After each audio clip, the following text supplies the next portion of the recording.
Vamos lá começar o shiur de hoje. Estamos na página 189. Então, estamos vendo literalmente como a gente deve se posicionar em diversas situações de fé e saber que a Kadosh Baruch Hu está no comando, literalmente.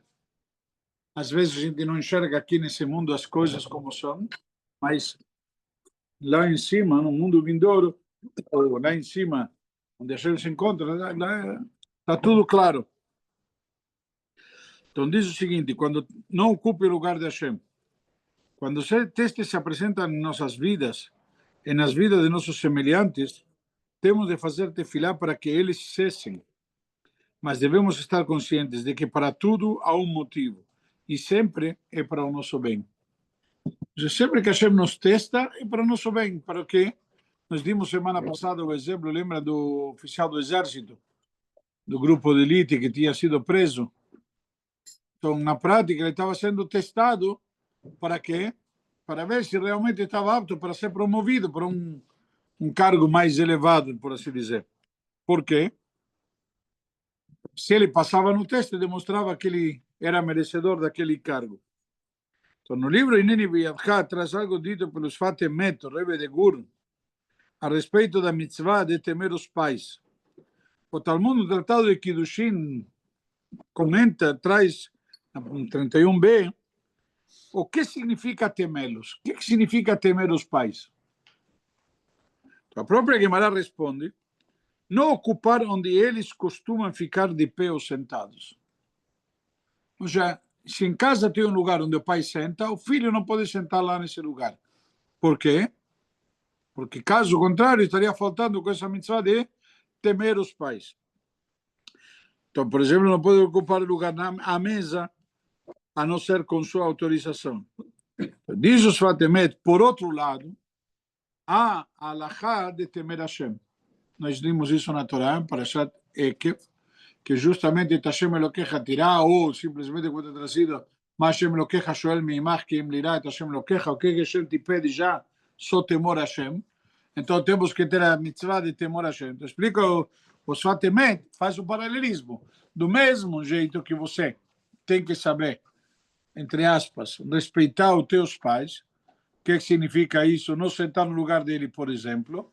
Você deve saber respeitar Hashem, que seria não sentar no lugar de Hashem. O que significa isso? Então, da mesma forma que devemos temer nossos pais, também devemos temer a Kadosh Baruch Hu, ou seja, em relação a Hashem, também somos proibidos de assumir seu lugar. Não se pode colocar no lugar de Hashem. O que significa? Não podemos nos sentar na posição dele, daquele que guia o mundo. Não devemos andar neste mundo pensando que podemos conduzi-lo. Às vezes a gente se considera que a gente decide, a gente faz, a gente comanda. Não. Por exemplo, pensando que se estivéssemos no comando, a situação seria melhor. É uma falta de respeito sentar-se no lugar dos pais. Imagina então sentar-se no lugar de Hashem. Ele é o único que controla o universo. A nós cabe apenas termos emuná e bitachon nele. Na prática, isso muitas vezes, cada um acha que se ele fosse Hashem seria diferente. Tem a famosa história que estavam os alunos do Rav Mag de Mesrich sentados juntos, conversando, e aí estavam conversando entre eles estava inclusive Rav Abraham Malach, que era o filho do Mag de Mesrich, comentando cada um o que faria se ele fosse Hashem. Se você fosse Deus, o que você faria? Então falou: vou acabar com as guerras no mundo. O outro: vou acabar com a fome no mundo. Cada um tinha seu conselho. O Alter estava sentado num canto quietinho. Aí entrou justo o Magui de Mesrich e viu eles conversando sobre isso. E o Alter separado, mas não participando. Aí perguntou, chamava o Alter de Zalmenio. Falou: Zalmenio, me diga, o que você acha? O que você faria se fosse Hashem? Ele respondeu: se eu fosse Hashem, faria exatamente o que ele está fazendo. Na prática, eu não preciso dizer a Deus o que tem que fazer. Eu vou ensinar a ele.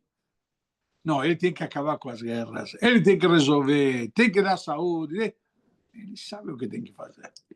Às vezes, somos nós que temos que mudar, somos nós que temos que melhorar.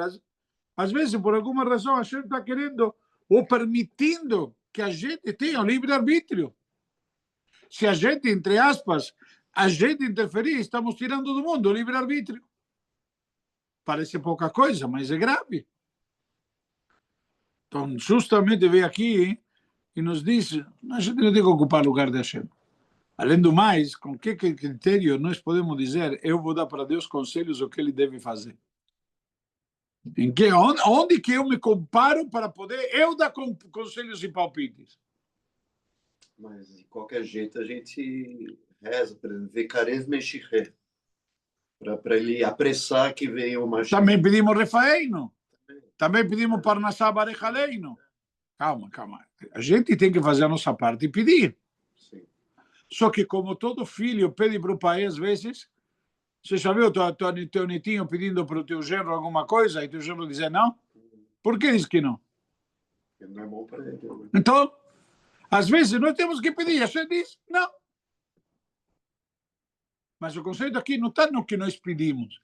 Às vezes a gente diz, puxa, Deus, entre aspas, Deus é injusto, eu faria melhor, se eu estaria lá, ou será o quê? Peraí, não tem a ver. O que nós não conseguimos entender é o problema da nossa limitação.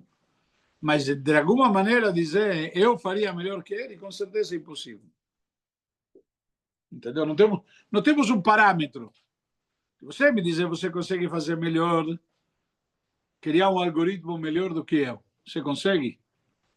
O senhor é? Certeza. O senhor não sei. Sim. Certeza. Eu nem sei como se faz um algoritmo. Então, na prática, essa é a tua especialidade, o que você sabe fazer. Então, em relação a mim, você está superior. Agora, em relação a Hashem, já com que critério, com que parâmetro você está fazendo aqui e eventualmente dá um conselho a Hashem o que seria melhor de fazer? Então, justamente, essa história do Alter Rebbe expressa certinho e direitinho que realmente a gente somos limitados. Isso é meio limitado. E acabou, não adianta. Obviamente, talvez, e é normal, gostaríamos que muitas coisas fossem diferentes. Sim. Ok? Mas não significa que corresponde a nós realmente julgar ou estamos nessa posição. El Magid preguntó. Que Magid? El Magid de Messeres fue el que... Sim. Não, eles estavam conversando entre eles, o Alter Rebbe separado. O Magid de Messeres perguntou ao Alter Rebbe o que ele faria. Ele não comentou. Ele respondeu, eu faria exatamente o que ele está fazendo. Ele sabe o que ele faz, como dizendo, de alguma maneira seria a frase que diz o David Amelach no Teilim, capítulo Nun Rei, Ashlech al Hashem yavcha. Joga para Hashem. Ele sabe o que ele faz. Você às vezes diz, não, eu vou resolver, vou fazer isso, vou fazer aquilo. Você pode fazer Shtadlut, resolver Hashem. Es una pregunta muy buena. Yo apenas dijiste eso, o sea, años lo escuché, pero nunca pensé por qué justo el ejemplo ese, no sentarse en el lugar. No sé si se dieron cuenta. No sentarse en el lugar, eso representa todo el día. Isso representa o kavod. Al que solo yeshev zar. Ese conceito. Por eso, cuando decís lo de Hashem, que ocupa todo el mundo y realmente te da solo lugar para que le caigan Torah Mitzvot, para hacer Torah Mitzvot, es grandioso. Mas, vamos lá. Então, como enfrentar e superar os testes? Nos capítulos anteriores, aprendemos que os testes de nossas vidas são enviados exclusivamente por Hashem. E qual é o motivo deles chegarem até nós? Para quê? Para nos fortalecer. A gente fala em português, o que não te mata te fortalece. Agora vamos aprender a como enfrentar esses obstáculos, e não apenas isso, a passar por eles. Mas a gente não só tem que enfrentar os obstáculos. Certo? Tinha um jogo ontem, não sei, de futebol, um clássico. Não era só jogar, tinha que ganhar também. Ou seja, na prática, como? Na prática, empatou. Não sei do que você está falando. Eu sabia que teve. Eu não sei como terminou, mas o conceito é simplesmente, não somente a gente tem que passar o teste. Isso que eu... E como passar? Se você conseguiu, como diz, passar ileso, já está no lucro. Então, o livro Pele de Reis diz que cada um de nós tem seu pacote de testes enviados por Boreolam. Ou seja, cada pessoa tem na vida o seu próprio teste pelo qual ele tem que passar. Não adianta o teu teste para dar para mim, o meu teste dar para você. Não tem graça. Temos de saber que Hashem só testa as pessoas com dificuldades que podem ser suportadas e superadas por elas. Aquilo que diz, Eneni mevakesh ela lefikoham. A Kadosh Baruch Hu só pede de acordo com nossas capacidades. Se ele te colocou um teste, é porque você tem condições de enfrentá-lo. Ele não te dá algo que você não tem condições. Talvez você ainda não percebeu que tem as condições, mas você tem. Não há possibilidade de a Kadosh Baruch Hu testar alguém sem que esse sujeito tenha as ferramentas necessárias para sobrepuxar essa prova. Não existe, Hashem não se engana. Só que às vezes a gente quer um teste mais fácil. Imagina, pegar uma prova de uma criança de segunda série e aplicar para um cara que está fazendo pós-graduação. É muito simples, não tem graça. Dessa forma, toda vez que o indivíduo estiver diante de um teste, deve também ter certeza de que possui a força e os instrumentos para superá-lo. Este é um conceito fundamental. Ou seja, a pessoa tem que saber, às vezes, encontrar as forças dentro de si. Ou seja, insista, não desista. Às vezes a pessoa desiste. E justamente está a um estralo de passar. Está escrito que quando a pessoa vai embora desse mundo, vai encontrar com o Yetzer Hara, o Hashem vai lhe mostrar o Yetzer Hara e a pessoa vai chorar. Se ele era um rasha, se ele foi uma pessoa, um ímpio, uma pessoa que não lutou contra o Yetzer Hara, vão mostrar para ele o que é o Yetzer Hara? Uma soleirinha. Ele vai chorar de quê? Será que é só isso? Ele se apavorou. Soleira.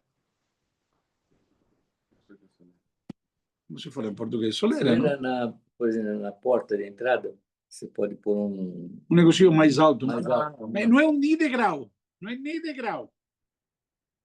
Então ele vai se lamentar quando vai ver o tamanho da soleira, a altura que era. Agora, quando vai ser o tzadik, ele vai chorar de alegria, porque ele ultrapassou, era um maior do que Everest. Cada um tem o seu teste. Não adianta, você não te dá o Everest para alguém simples e não dá a soleira para alguém mais, entre aspas, mais evoluído. Então, cada um de nós devemos ter certeza disso. Um dos alunos do Tzadik, Israel de Rugin, certo? Era muito rico, sendo dono de diversos navios que transportavam mercadorias, as quais ele comercializava. Ou seja, não somente comercializava, ele também era verticalizado. O transporte também era dele. Ele estava no meio de um casamento quando um dos seus empregados chegou para lhe dizer que um de seus barcos havia afundado. Ao ouvir isso, o mercador desmaiou. E sempre que tentavam trazê-lo de volta à consciência, ele desmaiava de novo, ao lembrar da tragédia que havia se abatido sobre si. Então ele simplesmente não conseguiu suportar. Isso aconteceu seguidas vezes até que alguém foi procurar seu Rav para saber como proceder. Diz-lhes então o Rav Israel de Rugin: falem para ele que houve um engano, que não foi o navio dele que naufragou. Assim fizeram, e o homem finalmente recuperou todos os sentidos e a festa de casamento prosseguiu. Tinha interrompido o casamento. Todos entenderam que o Rav havia dito para contar uma mentira a seu aluno, a fim de que a festa não se estragasse. Entretanto, depois de um tempo, o mensageiro chegou com a notícia de que realmente houve um engano. E não foi seu navio que havia afundado, mas o de outra pessoa. Boquiabertos, todos os convidados começaram a comentar sobre o dom de profecia do Rebbe de Rugin. Olha!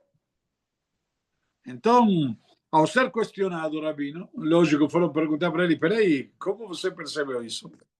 sobre como já sabia da verdade antes de todos, Oran respondeu: eu não me tornei profeta. Quando vocês vieram me contar que ele não conseguia recuperar os sentidos ao ouvir a notícia do naufrágio do navio, entendi que era um teste além dos limites dele.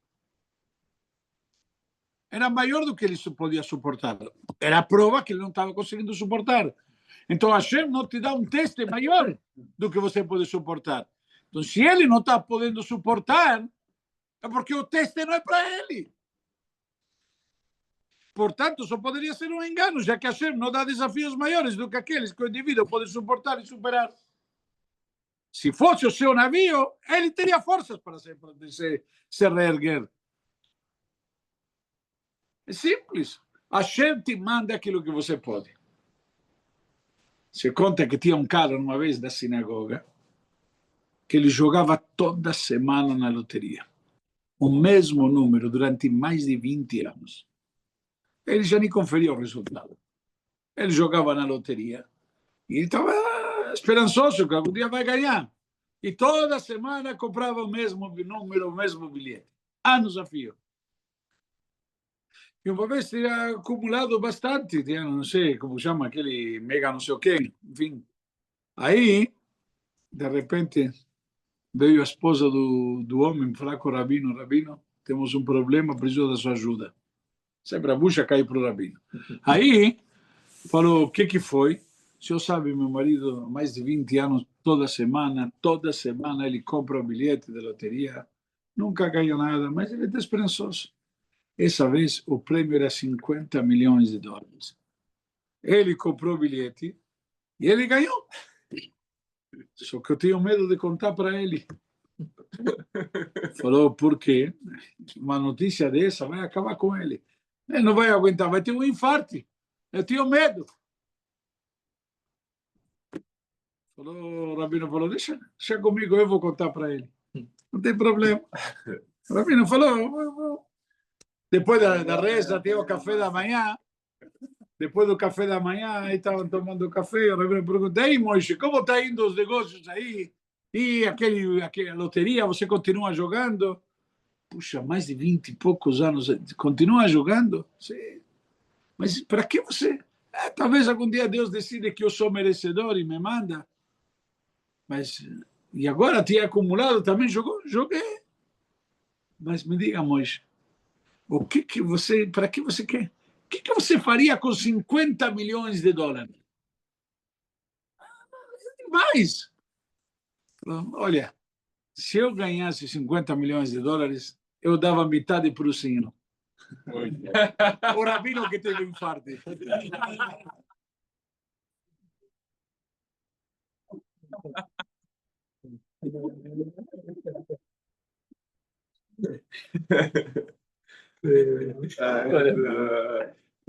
Tá vendo? Para o Mauro não passa de uma história. O Mauro não daria 50% para o rabino. Mas para ele não infartar. É? Um bom motivo para ele não infartar. Lógico, Cuidando quanta da saúde bondade, quanta bondade. Mas a gente vê que, brincadeiras à parte, às vezes você fala, jogo na loteria, sei lá o que, quer ganhar, ou na Mega Sena, enfim. O que você faria? Para que você quer isso? Ou seja, do mesmo jeito, é um teste, a gente vai te dar. E para quê? Vai comprar mais uma roupa? Ou vai ser, em vez de roupa, vai ser de grife? O que você vai fazer com isso? Ou seja, por que você seria merecedor de fazer, de ganhar algo assim? Qual proveito que isso traria, entre aspas, para você e para o mundo? Então, são perguntas que a pessoa tem que fazer a si próprio. São testes e a gente está nos testando constantemente. Contudo, diz aqui, temos testes na medida certa. A Gemara, no Tratado de Ketubot 33b, relata sobre 3 grandes tzadikim: Hanania, Mishael e Azaria. São 3 sábios que estavam juntos. Todos santos que viviram na época do rei babilônico Nebuchadnezzar, Rasha, o perverso, que é aquele que mandou destruir o templo de Jerusalém. Nebuchadnezzar Melech Babel, como lemos. Então, conta a história que esse monarca ímpio conquistou quase todo o mundo e fez uma estátua representando a si mesmo. ok? A escultura tinha cerca de 30 metros de altura. E Nebuchadnezzar queria que todos se ajoelhassem diante dela. Entretanto, esses 3 tzadikim se recusaram a fazê-lo, pois se tratava de Avodah Zará, idolatria. Quando ouviu isso, Nebuchadnezzar perguntou-lhes: vocês não têm medo de mim? Eles disseram: não, só tememos a Hashem. O rei então ordenou que eles fossem jogados em uma fogueira, mas milagrosamente saíram ilesos. Aliás, eles passeavam dentro dela como se estivessem em meio ao ar mais puro. Isso foi um grande Kiddush Hashem que impressionou até Nebuchadnezzar. Fala o Talmud, se em vez de terem sido jogados na fogueira, Nebuchadnezzar lhes infligisse como castigo, por exemplo, com chicotadas ou outros sofrimentos, eles não teriam forças para suportá-lo e acabariam se ajoelhando perante a estátua. O que Guimarães quer dizer? Sabemos que eles, inclusive, perguntaram ao Navi Ezequiel o que seria deles, e o profeta, depois de rezar, lhes disse que não seriam salvos. Assim, eles deram suas vidas em Kiddush Hashem, sem saber o milagre que se esperava. Lógico, se você te garantem, olha, vai lá e vai sair ileso, não tem graça, não é teste. Hã? Não é Messias Nefesh. Por isso, não é teste. O que o Talmud quer nos ensinar, dizendo que eles só passaram pelo teste por terem sido jogados ao fogo, mas que não ocorreria o mesmo caso sofressem outro tipo de castigo. Isto até soa como uma diminuição dos atos dos 3, como se foi pouca coisa. Imagina caminhar na fogueira. A gente faz isso toda segunda e quinta quando tira a Torá. Não, peraí, algo que merece um elogio, parece que está fazendo pouco caso. Então, qual a lição aqui? Então, Hidushei Harim, o Rebbe de Gur, outro Rebbe de Gur, o anterior aos Fatemet, esse é o Hidushei Harim, são da dinastia de Gur, responde a essas questões dizendo: sabemos que Hashem nos manda testes para limpar nossos pecados ou nos gerar méritos. O teste tem uma missão. Ou você está sendo testado para limpar uma dívida que você tinha, ou para te dar um crédito. Certamente a Kadosh Baruch Hu quer dar méritos a Israel, por isso, por meio de mitzvot e testes. Por isso, como a gente fala, Ratzah Kadosh Baruch Hu lesakot Israel. Hashem quer dar méritos para Israel. Portanto, essas dificuldades são feitas para que possam ser superadas e gerar méritos a quem as sobrepõe. Elas não são apresentadas para derrubar a pessoa, mas ao contrário, para elevá-la. Ou seja, como diz, que lo echpotz bemot hamet, ki im beshuvo midarko v'chaya. A Kadosh Baruch Hu, diz o profeta, não quer a morte do malvado. O que a gente quer? Que ele se regenere. É ao contrário. Não está interessado em castigar, não é sádico. É como um pai que coloca o filho de castigo e quer que o filho sofra, quer que aprenda a lição.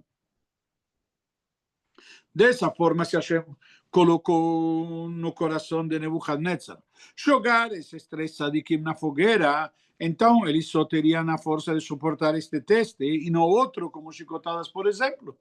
Ou seja, já o próprio teste veio programado, entre aspas. Por quê? Porque esse eles tinham capacidade de suportar, outro não. Ou seja, a gente está te mandando aquilo que você consegue enfrentar. E quantas vezes somos colocados perante desafios, por assim dizer, que esse a gente consegue, mas o outro talvez não. Ao serem jogados na fogueira, eles seriam elevados. Quando um teste se apresenta em nossas vidas, temos de acreditar com todo o nosso coração que temos força para superá-lo. Pois se não fossem assim, Hashem não o mandaria até nós. Ou seja, não vai te mandar algo que você já não tem força. Então, como a gente diz no Chachamim, Magdim refuá la maká. Kadosh Baruch Hu já te vacina, te dá a cura antes de te mandar a doença. Que é o conceito de uma vacina. É por isso que Hanan e Mishael e Azaria foram jogados no fogo, pois a gente sabia que eles teriam condições de superar apenas esse teste, e não outro. E assim é com todos nós. Ou seja, na prática, quando a gente manda um teste para cada um de nós, aquilo que nos manda é aquilo que podemos suportar. Simples. Por quê? Porque através disso ele está querendo que a gente alguma coisa corrija, alguma coisa conserte, alguma coisa fortaleça. Cada um tem que saber avaliar a situação. E se você não consegue entender qual é o propósito, isso não significa nada. Tá bom? Não entendi. Mas, certamente, tem alguma coisa no teu benefício. E aí é onde se verifica a tua confiança na Hashem. Esse Lohaleno, a Hashem manda a própria morte. Não é chamado de teste isso daí. Já Na verdade, é teste para quem para os parentes, mas não para quem. Na verdade, esse Shabbat, a gente falou no Fabrengen, tem uma Gemara, em Masechet Sanedrin, que analisa que se uma pessoa era condenada, por algum motivo, ele era julgado pelo tribunal. E ele poderia ter, tem casos que são que chamamos casos de vida ou morte, certo?